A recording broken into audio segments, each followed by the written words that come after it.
अष्टकालीन लीला स्मरण के अंतर्गत श्री वृंदावनी निकुंज लीला उसके स्मरण के अंतर्गत साधकगण जैसे मानसी सेवा कर सके, एक तरफ श्री विश्वनाथ चक्रवर्ती जी ने जिस लीला का साक्षात दर्शन किया उसे वे एक महाकाव्य के रूप में प्रस्तुत कर रहे हैं। अष्टकालीन लीला का श्री रूप गोस्वामी पाद ने स्मरण मंगल स्तोत्र नामक अपने एक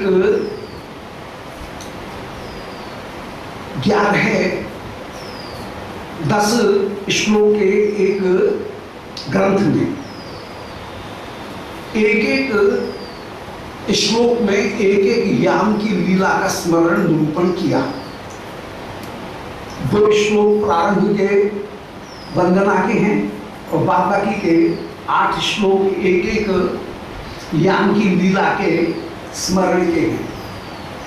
उन्हीं श्लोकों का उपरोहण विस्तार, इलस्ट्रेशन, संपूर्ण विस्तार पूरे महाकाव्य के रूप में यहाँ पर 20 सर्ग के महाकाव्य के रूप में श्री विश्वनाथ चक्रवर्ती जी ने उन्हीं श्लोकों का, उन 8 श्लोकों का एक तरह से व्याख्यान किया। यह व्याख्यान पहले भी श्री गोविंद लीलामृत के रूप में किया जा चुका था। अन्य भी बहुत सारे ग्रंथ थे जिनमें अष्टकालीन लीला का स्मरण किया गया।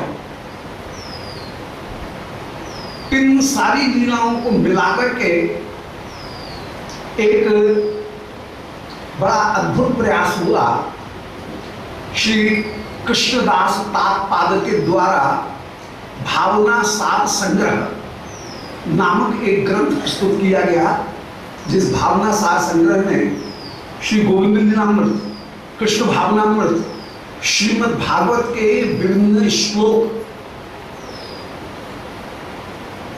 और अन्य जितने भी और भी जो अष्टकालीन अष्टयाम के लीला ग्रंथ थे, उन ग्रंथों को के श्लोकों का संकलन करके और पूरी लीला का एक याम की लीला का वहां निरूपण किया गया। श्री विश्वनाथ चक्रवर्ती का ये जो ग्रंथ अपूर्व ग्रंथ है, जिसमें काव्य का, भावना का और दर्शन का अपूर्व त्रिवेणी संगम प्राप्त है। मध्याह्न लीला सबसे विस्तृत लीला है। 8 याम की लीला में अन्य जितने भी याम हैं वे तो हैं 6 घड़ी के, और रात्रि लीला और मध्याह्न लीला ये 12 घड़ी की है। तो 12 दूनी 24 और 6 3 36, इस प्रकार 60, 24 और 36 60, ये 60 घड़ी की मान 24 घंटे की पूरी लीला का, अष्टकालीन लीला का, दैनंदिन लीला का रसिक जन ध्यान करते हैं। इनमें पूर्व प्रसंग में श्री प्रियालाल के मध्याह्न में पुष्प चयन लीला करते हुए श्री किशोरी जी निकुंज मंदिर में प्रवेश करती हैं और श्री श्याम सुंदर का श्री किशोरी जी के साथ में अपूर्व मिलन प्राप्त हो रहा है। उस मध्याह्न मिलन का निरूपण कराए जो अतिशय रसपूर्ण और अतिशय गोपनीय गूढ़ होकर के विराजमान था, रसिक जन संवेद्य होकर के ही विराजमान। और उसे रसकों ने जो शब्दावली दी, जो टर्मिनोलॉजी दी, उस टर्मिनोलॉजी के द्वारा ही, उस शब्दावली के द्वारा ही उसको प्रस्तुत किया जा सकता है। उसको यदि किसी दूसरी शब्दावली में प्रदर्शित किया जाए तो कहीं अपराध की संभावना या फिसलन होने की, फिसलन प्राप्त करने की संभावना प्राप्त हो सकती है। इसलिए श्री विश्वनाथ चक्रवर्ती पाद ने जो लीला का वर्णन किया, रसकों ने पहले ही कह दिया कि महामनोभव भाव भूल दिल देहो शठो ही कोई। ये महामनोभव का जो भाष्य है, कामदेव का जो भाष्य है ब्रज का, इसको भूल करके भी कहीं किसी शठ के आगे प्रकट मत करना, क्योंकि रसकों को जो रस की प्राप्ति हुई उस रस को यदि कहे शठ के हाथ में पहुंच गया तो वो उसका दुरुपयोग कर लेगा। फिर एक बात और है कि रसिकजन वैसे ही बहुत कम बोलते हैं, जो भी बोलेंगे वे संकेत में ही बोलेंगे और इतना कम बोलेंगे कि अपनी गोपनीय समझ करके उस रस को अपने हृदय में छिपा करके रखते हैं। रसकों की वाणी है कि दूधक रस पायो कहूं राख्यो भुस में सान,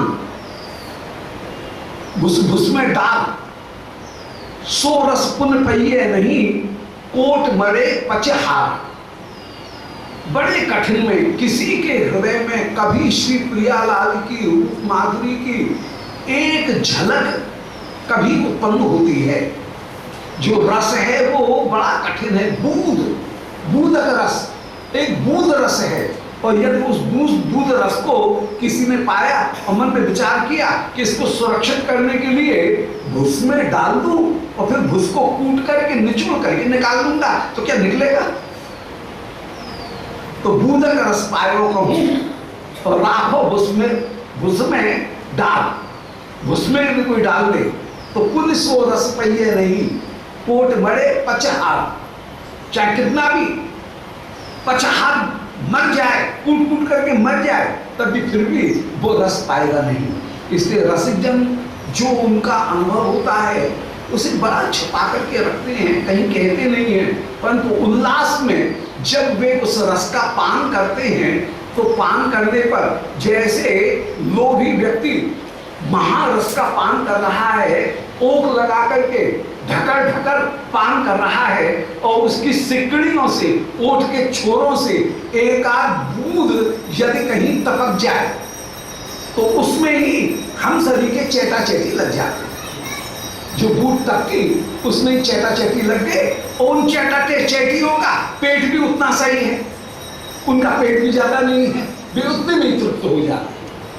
तो रसों की स्थिति ये, तो रसिकजन उस रस का ओक लगा करके कर्ण पुटही पिबंती, कानों के पुट के द्वारा निरंतर पान करते हैं, परंतु उनके मुख से पान करने में हुच्चू लगा, जो पान करने में कहीं ओक से बह करके एक आध बूंद जो नीचे टपक गई। ऐसे ही श्री पूर्व सर्ग में नवम सर्ग के अंत में 4 श्लोक 3 श्लोक, उनमें जो अपूर्व रस कहीं श्री विश्वनाथ चक्रवर्ती के पाद से, उनके मुख से जो तनिक छटक करके गिर गया, उसको पान करने की भी सामर्थ्य नहीं, उसका भी कौन पान करेगा?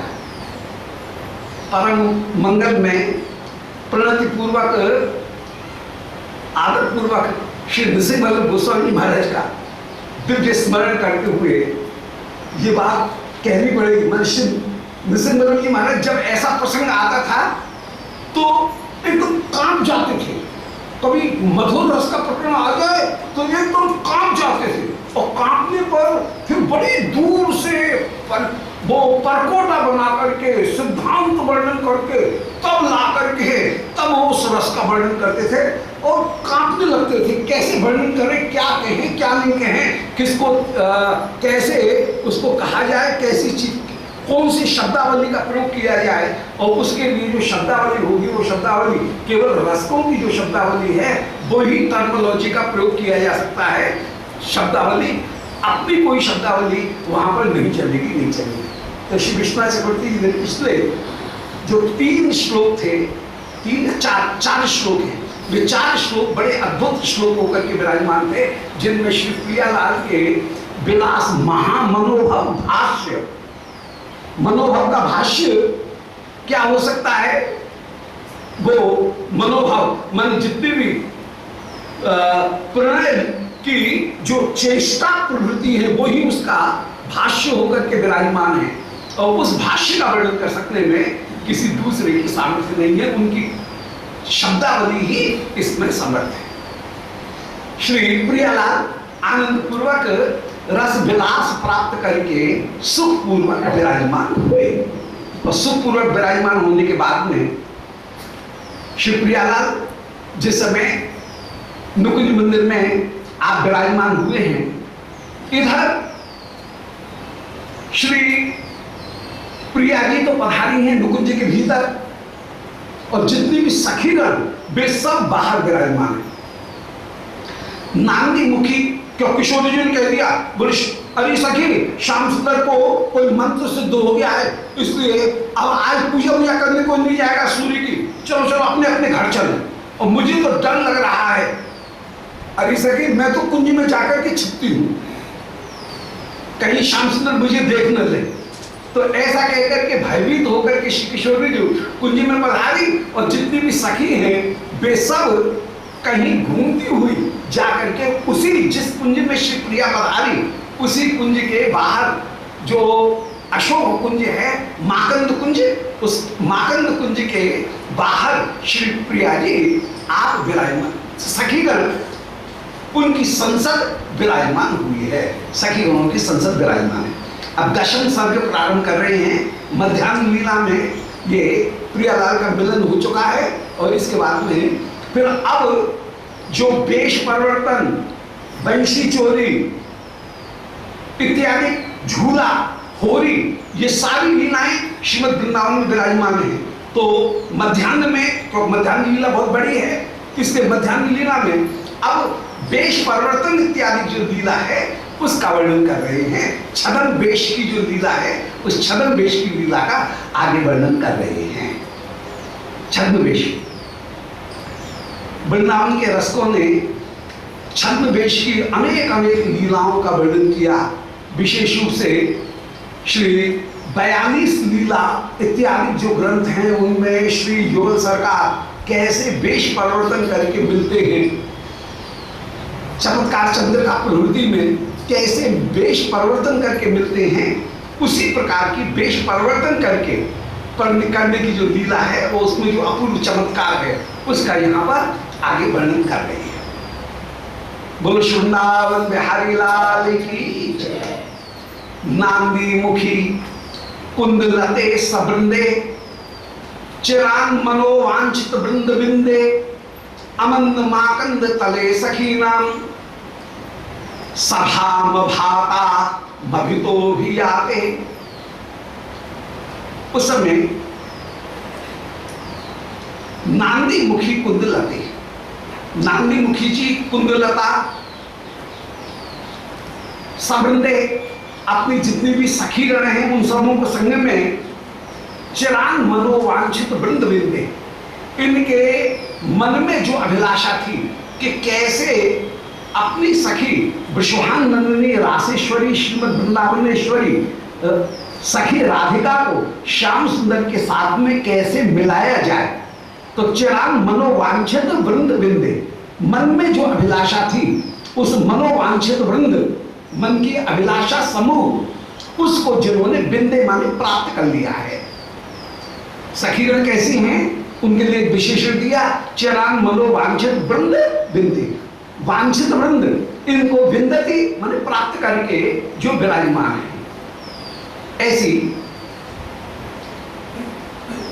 नांदी मुखी कुंदलताओं का समूह, सखियों का जो समूह है, सबृंदे वृंदावन जी भी वहां पर विराजमान है।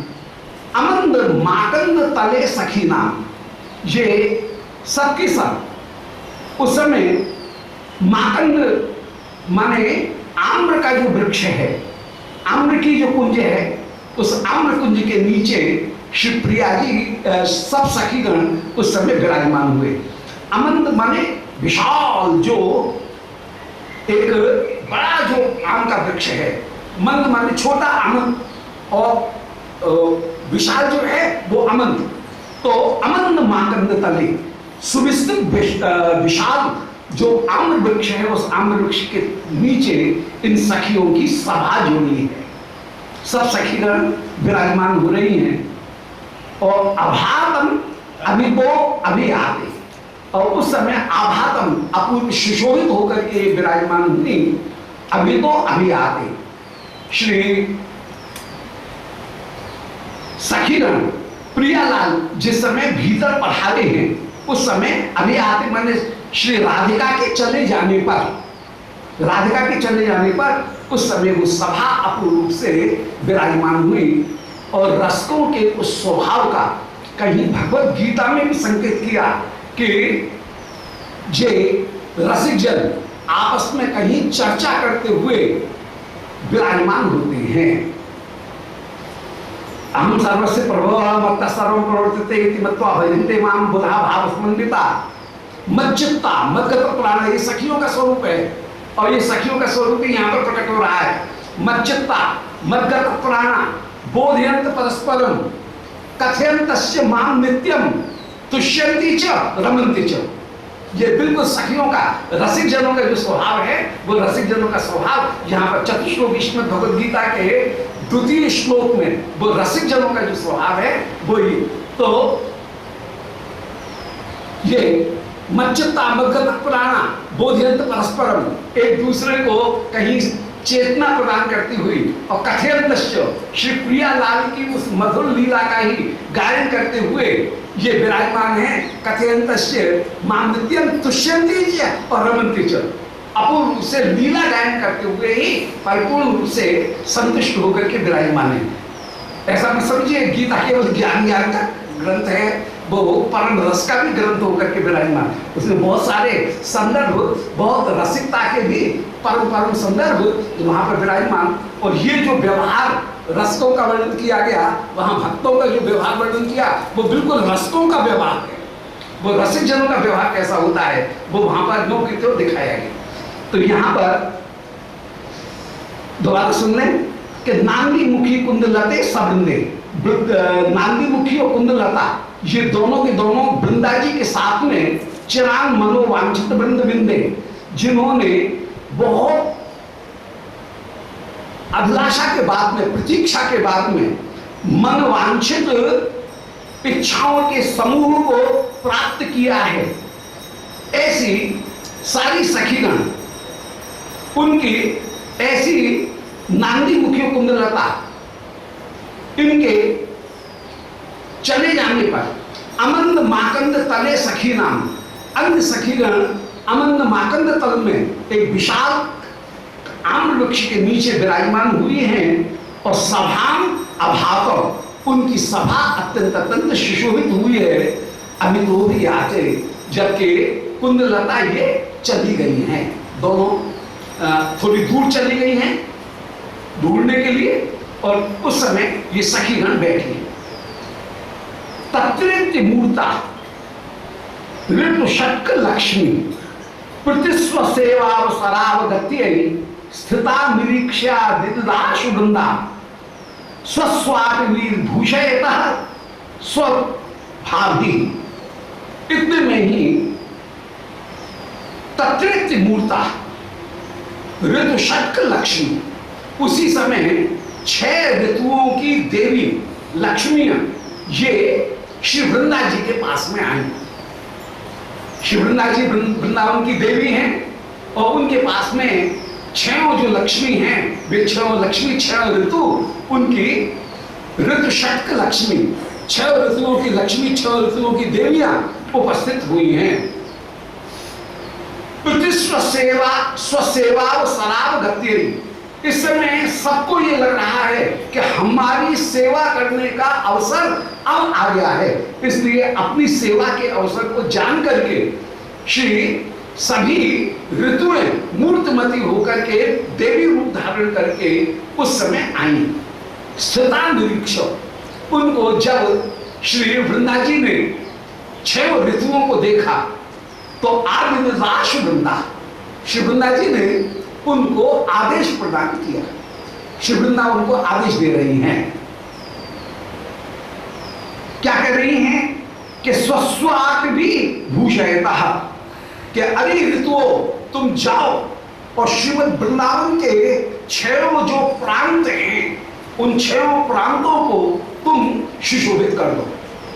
यहाँ के पूरे जो 6 प्रोविंसेस हैं उन प्रोविंसेस को, जो प्रांत हैं, उन प्रांतों को, अपने अपने अटवी को, अपने अपने वन को तुम भूषित कर दो। श्रीमद् वृंदावन में 6 प्रांत विराजमान हैं। वसंत कांत श्री गोविंद लीलामृत में कविराज गोस्वामी ने, कृष्णदास कविराज वर्णन कर रहे हैं कि वसंत कांत निदाद सुभग, वर्षा हर्ष, शर्रा मोद, शिशिर सुखाकर और हेमंत संतोष, ये 6 वृंदावन के प्रांत हैं। इन 6 प्रांतों में 6 ऋतुओं की पूरी शोभा, जिनमें ऋतुओं का सुखकर पक्ष तो विराजमान है, परंतु ऋतुओं का जो कष्टकर पक्ष है, दुखकर पक्ष है, वो जहां पर विराजमान नहीं है। ऐसी वृंदावन की उन 6 प्रांतों की अपूर्व शोभा 6 प्रांतों में विराजमान है और आदेश प्रदान किया, अरे ऋतुओं तुम अपने अपने प्रांत की शोभा को बढ़ाओ, अपनी शोभा को बढ़ाओ। श्री ब्रज में सर्वदा सर्वदा श्रीमद् भागवत में वर्णन किया गया, सच वृंदावन गुणई वसंत एवं लक्ष्यता। वृंदावन में ग्रीष्म ऋतु आई और ग्रीष्म ऋतु के विषय में सुखदेव जी कह रहे हैं कि वृंदावन के गुण के कारण ग्रीष्म ऋतु भी बसंत की तरह से सुखकर हुई। ग्रीष्म ऋतु का जो सुखकर पक्ष है वह तो प्रकट हुआ, जो कष्टकर पक्ष है वो प्रकट नहीं है। सुखदेव जी कह रहे हैं कि प्रायः ग्रीष्म ऋतु प्राणियों को सुखकर नहीं होती है, परंतु वृंदावन के गुण के कारण ग्रीष्म ऋतु भी बसंत जैसी सुखद हुई। सदा बसंत बसंत वृंदावन, वृंदावन में नित्य बसंत विराजमान होती है। तो यहाँ पर श्री प्रियालाल जिस समय जागे उस समय बसंत ऋतु विराजमान रहे प्रभात काल में। जब आप स्नान करने के लिए पधारे उस समय ग्रीष्म ऋतु आ गया। जब श्री प्रियालाल वन विहार करने के लिए पधारे गैया चराने के लिए उस समय वर्षा ऋतु आ गया।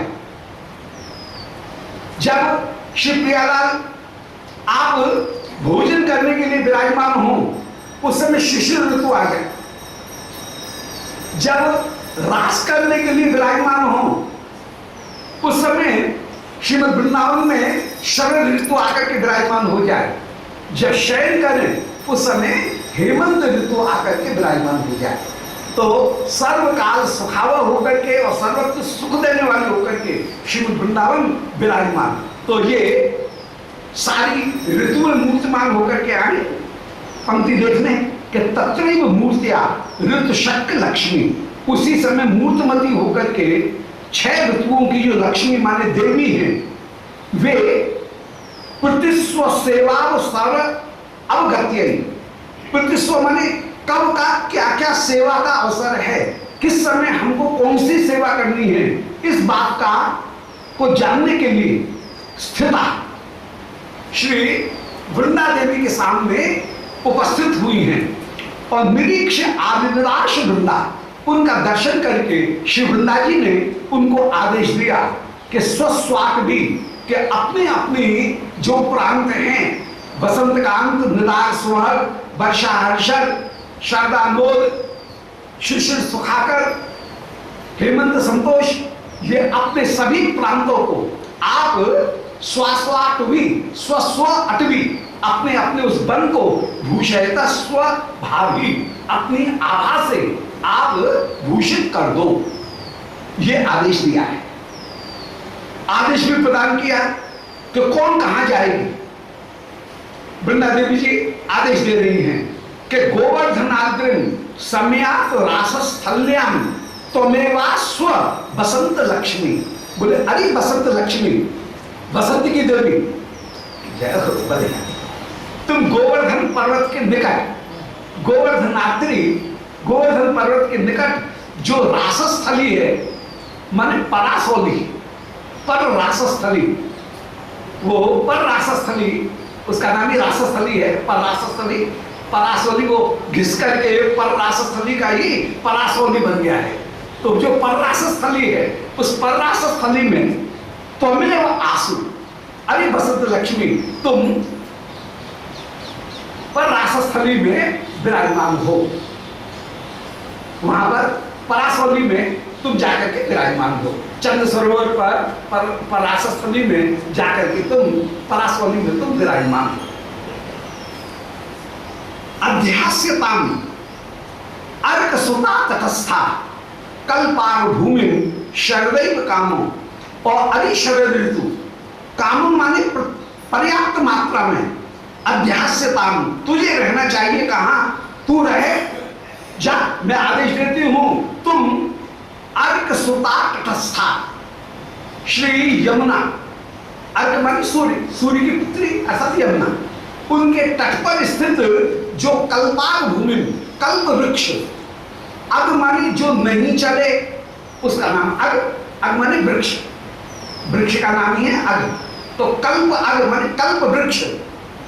तो श्री यमुना के किनारे जो कल्प वृक्ष की भूमि है, माने वंशी बट, यमुना तट के निकट वंशी बट पर श्री श्याम सुंदर, जहां नागर नट खड़े होकर के आप वंशी वादन करते हैं, उस वंशी वट की भूमि पर अरे शरद ऋतु तू अपनी शोभा को विस्तृत करते हुए विराजमान हो। ये पौर्णमासी जी एक एक को आदेश प्रदान कर रही है, नहीं श्री वृंदा जी एक एक को आदेश प्रदान कर रही है। वृंदा जी वृंदावन की पूरी अधिष्ठात्री देवी हैं और वे सब ऋतुओं को आदेश प्रदान कर रही हैं कि तुम अपनी शोभा को वहां पर विस्तृत करो। अब जहां पर शरद ऋतु है, बसंत ऋतु है, उस वन में अपने आप होली की जितनी भी सामग्री है वे सब श्री बसंत ऋतु सजा करके रख देंगी। गुलाल, पिचकारी, रंग, ये सब वहां पर तैयार है। और श्री प्रियालाल नित्य होली खेलते हुए विराजमान, जहां पर नैमित्तिक लीला में भी हो रही है और नित्य लीला में भी हो रही, ऐसे हिडोरा नित्य लीला में भी है और नैमित्तिक लीला में भी विराजमान है। तो यहाँ पर आदेश प्रदान किया कि बसंत ऋतु की अपनी शोभा को फैलाओ और बसंत ऋतु के अनुरूप जो होली लीला की हार की जितनी भी संपत्ति, जहां पर यंत्र, पिचकारी, पिचका, इन सबों को भी तैयार करके रखो। और श्री बसंत लक्ष्मी ने उस समय सारी सामग्री को वहां पर तैयार करके रखा है।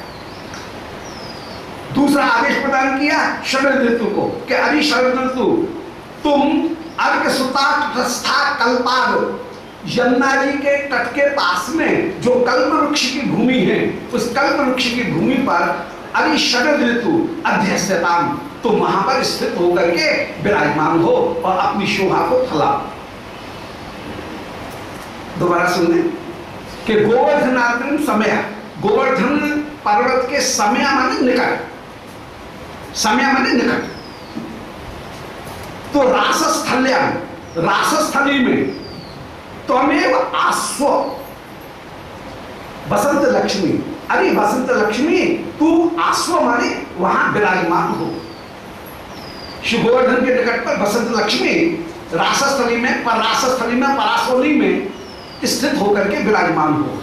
श्री वृंदावन में जो अपूर्ण रूप से यमुना तट के निकट वंशीवट पर तो जहां पर सुंदर कल्प वृक्ष विराजमान है यमुना तट पर, वहां पर अध्यास्यता माने स्थित हो, शरदैव कामो, अभी शरद तो काम माने पर्याप्त मात्रा में तू स्थित हो। राधा सरोवरण्य भवस्तु का सर्वा, अब श्री राधा सरोवर माने राधा कुंड, उस राधा कुंड के निकट में राधा सरो अरण्य भुआ, राधा कुंड के निकट की जो भूमि है उस सारी भूमि में निषेध सर्वस्व समर्पणेनो, तेरे पास में जितनी भी संपत्ति है उस सारी संपत्ति को समर्पित करते हुए अरे शरद ऋतु तू विराजमान हो। निषेध सर्वस्व समर्पणेनो, अपना सर्वस्व समर्पण करके वहां पर निषेध, वहां पर तू विराजमान हो। शरद ऋतु तू राधा सरोवर, राधा कुंड के निकट भी विराजमान हो।